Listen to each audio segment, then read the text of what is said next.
이번 수업은 동북고 교과융합 프로젝트 필독서인 초예 측에서 제레드 다이아몬드의 사상을 동북고 교과융합 프로젝트 주제인 다양성과 지속가능성 입장에서 읽어보도록 하겠습니다. 여러분은 오늘 수업을 통해서 당연히 이제 제레드 다이아몬드 사상의 핵심을 이해하겠죠.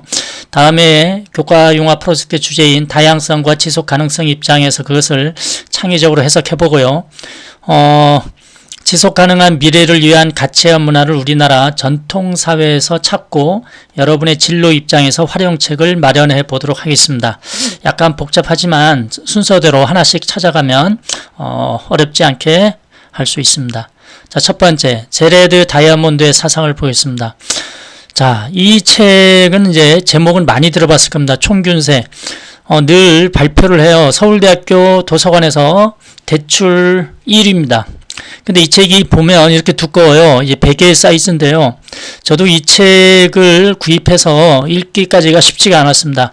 계속 앞장 한 50페이지만 읽다가 또 바쁜 일이 있으면 못 읽다가 또 읽다가 하다 보니까 한 3, 4년이 걸리더라고요. 예.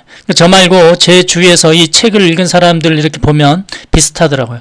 그래서 이 책은 도서관에서 제일 많이 빌렸지만 제일 많이 읽지 않은 책이기도 합니다. 그래서 여러분도 나중에 언젠가는 이 책을 꼭 도전해 보기 바라는 측면에서 소개를 해드리겠습니다. 제레드 다이아몬드는 이렇게 생겼어요.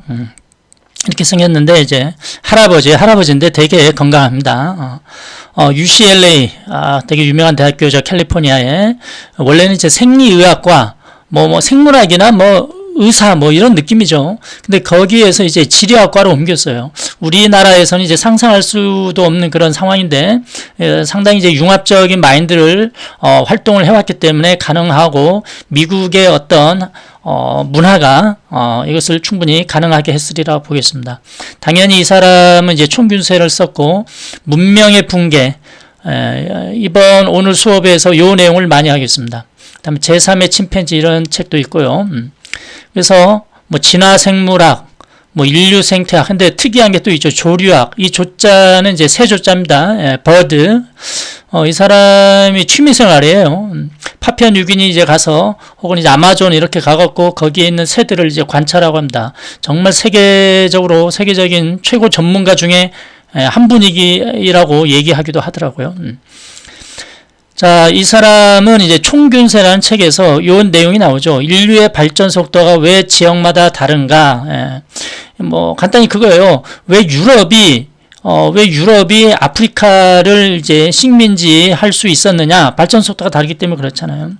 그래서 예전에는 아프리카 애들은 게으르고 유럽 애들은 똑똑하고 성실해서 그렇다 이런 식으로 했었는데 그게 아니다.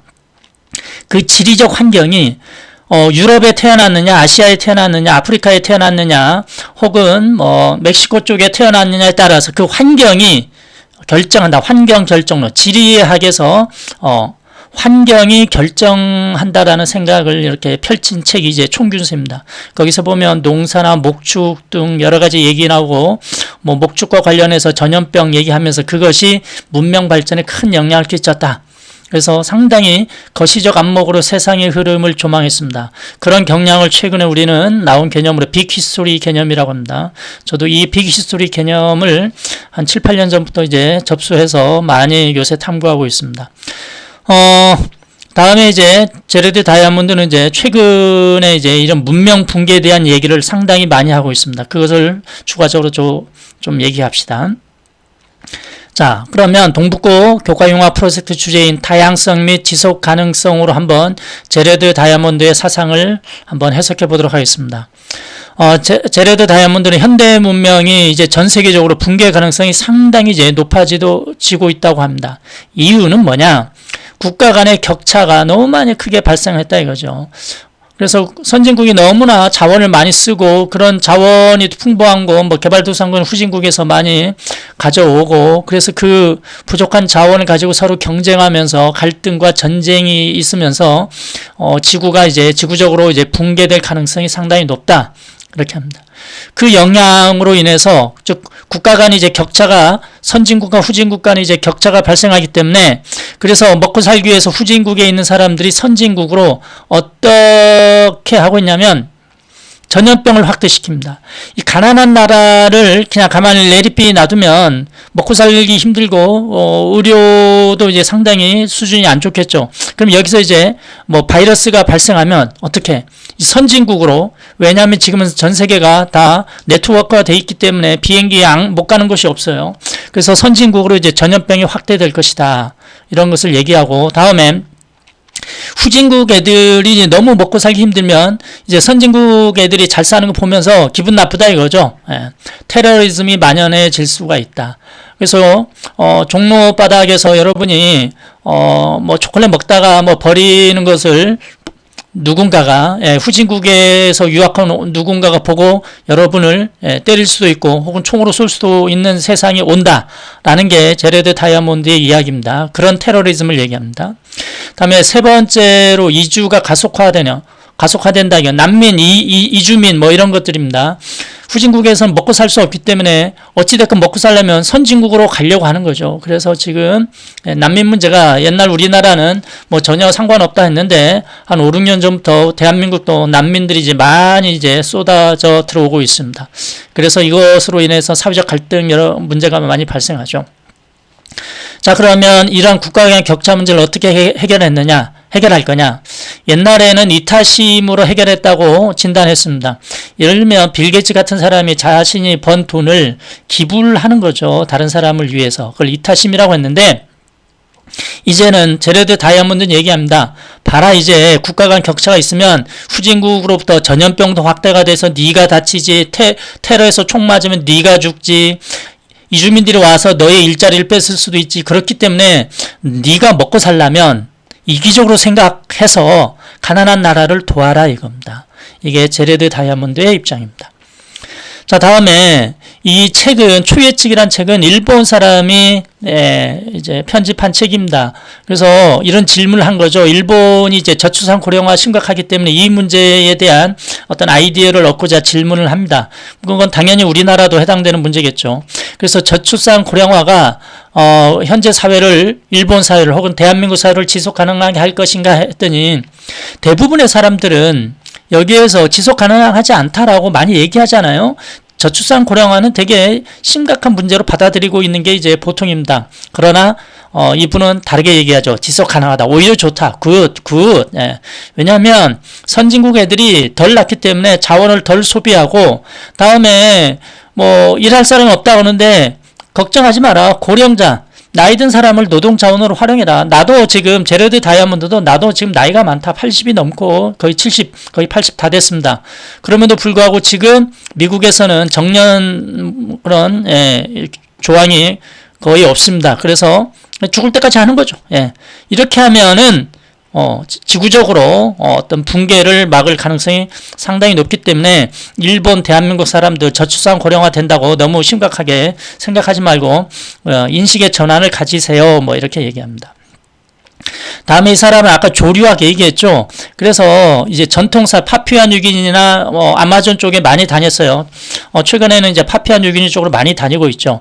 그렇다 보니까 그런 전통 사회에서 사람들이 살아가는 모습 나 가치나 문화를 보고서 저런 거 배우면 지속 가능한 삶을 살 수 있겠다라는 아이디어가 있다고 합니다. 그래서 첫 번째로 이 사람은 얘기합니다.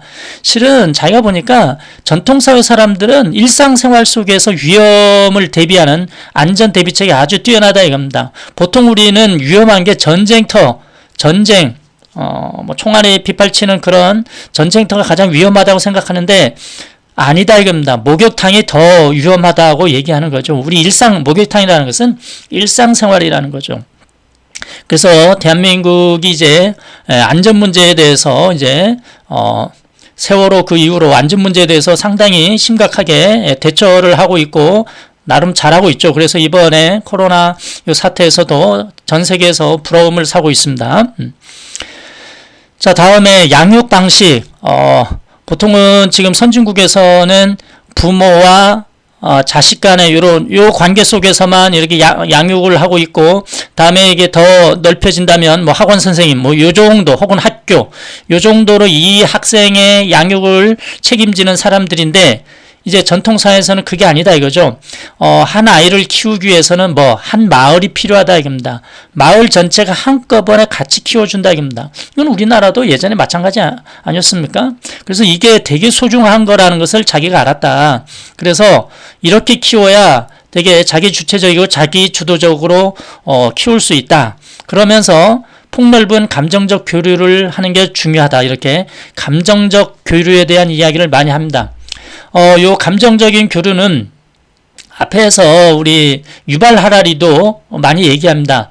이제 우리 인간은 허구를 창조하는 능력이 있는데 그렇다 보니까 허구를 진짜로 생각하면서 자기의 목숨을 내놓고 고통받고 있다. 그렇기 때문에 우리가 이제 앞으로는 이런 실질적으로 자기가 느끼는 어떤 감각, 감정 여기에 충실할 필요가 있다라고 유발 하라리도 얘기하는데 제레드 다이아몬드도 마찬가지로 이런 감각적인 것, 감정적인 것에 대한 강조를 하고 있습니다. 다음에 마지막 그러면 다양성의 가치는 도대체 어떤 게 있습니까? 라고 질문을 했더니 크게 두 가지로 나누어서 설명합니다. 첫 번째는 정치적 다양성은 좋다. 예를 들면 미국 50개 주에 이제 다양한 정치적 실험이 가능하답니다. 왜냐하면 50개 주가 있기 때문에 뭐 미주리주, 뉴욕주, 뭐 기타 등등 워싱턴주 해서 각자 나름대로 대책이 있는 거 아니에요? 그래서 그것을 보고 가장 좋은 아이디어를 채택하는 거죠. 이번에도 이제 코로나 사태를 대비해서 트럼프 우리 형님께서 뭐 자기는 잘해주겠다 했지만, 근데 이제 각 주별로 다르게 이제 입장하는 거죠. 예, 그래서 대한민국의 사위인 뭐 어느 주지사는, 아내의 도움을 받아서, 한국인이었죠. 도움을 받아서 진단키트를 쫙 가지고 가고, 그랬더니, 그런 식으로도 할 수 있구나 해서 다른 주에서 막 이렇게 벤치마킹 하고 있는 것들. 이런 게 바로 다양한 정치적 실험이죠. 다음에 이제 유럽이 그거입니다. 15세기, 19세기에 중국보다 유럽이 발달하는 이유가 뭐냐? 원래 중국은 4대 발명품을 가지고서 실크로드를 통해서 유럽으로 전해주잖아요. 15세기 이전엔 그렇게 했는데 나중에는 오히려 유럽이 중국을 먹어버리죠. 괴롭히고 이렇게 합니다. 아편전쟁도 있고 그렇습니다. 왜 이렇게 됐냐? 중국은 하나의 왕조가 원, 명, 청 뭐 이렇게 다 지배해서 그 사람의 왕의 판단에 따라서 그 나라의 운명이 바뀌는 거죠. 그러나 유럽은 되게 다양한 왕국이 있는 거예요. 예를 들어서 이탈리아, 프랑스, 포르투갈, 스페인 등 되게 다양한 왕국이 있습니다. 그 왕국의 왕들이 생각이 다양하잖아요. 거기에 따라서 세상이 바뀌는 거죠.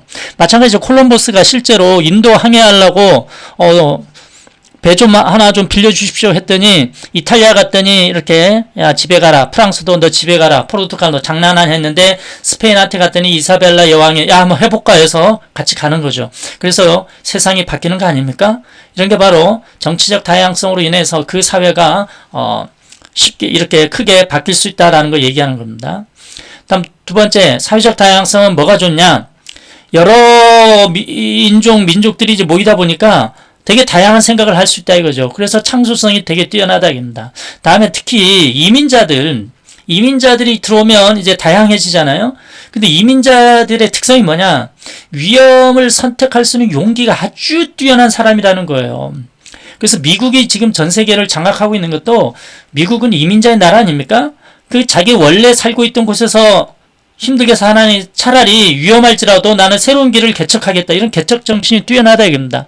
이런 사람들이 모이면 되게 창의성이 뛰어나고 그래서 결국 노벨상도 많이 받을 수 있다라고 얘기합니다. 그래서 제리드 다이아몬드는 얘기해요. 이 책 초예측의 편집자가 일본 사람이잖아요. 그래서 야 너희 일본 노벨상 많이 타고 있는 것 같은데 너희들이 투자하는 것에 비해서 너무 적게 타는 거다. 그 적게 타는 이유는 일본이 인종적 다양성 이런 것을 별로 인정하지 않는다. 그래서 너희들 이것 좀 바꿔라. 이건 당연히 우리나라에도 똑같이 해당된다고 생각합니다. 자, 마지막 지속가능한 삶을 위한 전통사회의 가치와 문화를 우리나라에서 찾고, 이거 오늘 여러분 활동입니다. 그래서 여러분의 입장에서, 진로 입장에서 활용법을 제안해보자.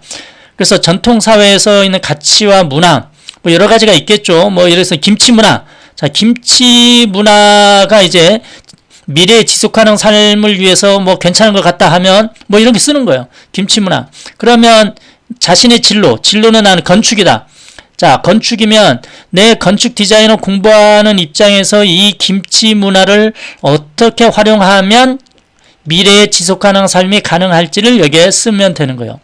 그래서 지금 이 활동 자체가 상당히 창의적인 사고를 요구하는 내용입니다. 그래서 간단하게 뭐 2개를 적는 거지만 좀 생각을 깊이 해서 적어보시면 여러분의 진로 개척에 도움이 되리라고 생각합니다. 여기까지입니다.